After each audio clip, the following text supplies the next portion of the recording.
تنہائی میں، یعنی ایک آج کل رواج آ گیا پبلک میں آنسو بہانے کا، یہ آنسو جو ہے یہ اللہ کے ہاں قابل قبول نہیں ہے۔ تنہائی میں اللہ کے سامنے انسان جو ہے وہ آنسو بہائے تو وہ خالص اللہ کے لیے آنسو جو ہیں ان کی اللہ کے ہاں بڑی قدر ہے۔ تو حضور نے یہاں تک فرمایا ہے کہ وہ آنکھ کے جو تنہائی میں اللہ کے سامنے روتی ہے اس پر جہنم کی آگ حرام ہے۔ لیکن مصیبت یہ ہے کہ پبلک میں تو ہمیں آتا رونا، لیکن تنہائی میں نہیں آتا۔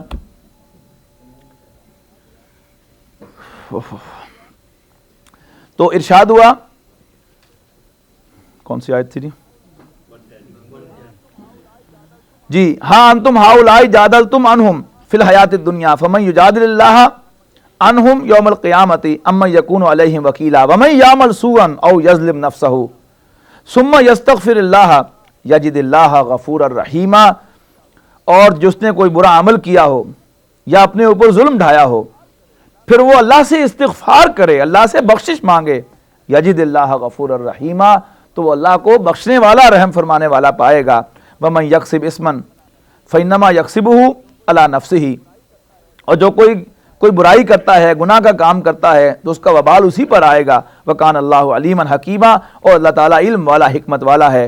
ومن یکسب خطیئۃ او اسما، اور جو شخص کوئی برائی کمائے، او اسما خطا کمائے یا برائی کمائے، ثم یرمی بہ بریئا، اور پھر اس کا الزام کسی ایسے شخص پر دھر دے کہ جو اس سے بری ہو، فقد احتمل بہتانا و اسما مبینا، تو اس نے بہت سری بہتان اور سری گناہ کا بوجھ اپنے سر لے لیا۔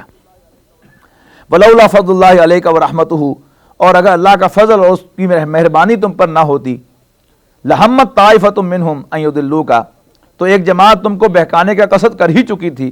وما یضلون الا انفسہم، اور وہ نہیں گمراہ کریں گے مگر خود اپنے آپ کو۔ وما یضرونک من شیء، اور آپ کو کچھ بھی نقصان نہ پہنچا سکیں گے۔ وانزل اللہ علیک الکتاب والحکمۃ، اور اللہ تعالیٰ نے آپ پر نازل کیا ہے کتاب اور حکمت کو۔ وعلمک ما لم تکن تعلم، اور آپ کو ان باتوں کی تعلیم دی ہے جو آپ نہ جانتے تھے۔ وکان فضل اللہ علیک عظیما، اور اللہ کا فضل آپ پر بہت زیادہ ہے۔ آپ نے نوٹ کیا اس آیت میں بڑی شارپ آیت ہے کہ حضور صلی اللہ علیہ وسلم کو بھی لوگ گمراہ کرنے کے درپے تھے، اور اگر اللہ تعالیٰ کی خاص مہربانی نہ ہوتی تو ان کا غبار ان پر کارگر ہو جاتا۔ اور ہم میں سے ہر شخص سے سمجھتا ہے کہ شاید وہ تو گمراہ ہو ہی نہیں سکتا۔ یہ کیا ہے؟ یہ شیطان کی دل میں وسوسہ اندازی ہے کہ ہم میں سے کوئی مرد ہو یا عورت ہو وہ ایک ذوم میں مبتلا ہے کہ ہم تو نیک لوگ ہیں، ہم تو صحیح راستے پر چل رہے ہیں، ہم تو گمراہ ہو ہی نہیں سکتے۔ یاد رکھیے گا قرآن مجید کے مطالعے سے یہ بات پتہ چلتی ہے کہ we are always at risk. شیطان جو ہے وہ ہمارے ساتھ لگا ہوا ہے۔ حضور صلی اللہ علیہ وسلم نے فرمایا کہ ان الشیطان یجری من الانسان مجری الدم، کہ شیطان انسان میں خون کی طرح دوڑتا ہے۔ اور بڑی بریک مثال ہے کہ خون جو ہے وہ انسان کی رگ رگ میں اور ایک ایک سیل کے اندر جاتا ہے نا، اسی طرح انسان کے اندر شیطان جو ہے اس کی رگوں کے اندر سرایت کیے ہوئے ہے اور اس کے تمام سیلز کے اندر پینیٹریٹ کیے ہوئے ہیں۔ اللہ تعالیٰ ہی اگر مہربانی نہ فرمائے اس وقت تک، اگر اللہ ہی مہربانی نہیں فرمائے گا تو ہم بچ نہیں سکیں گے۔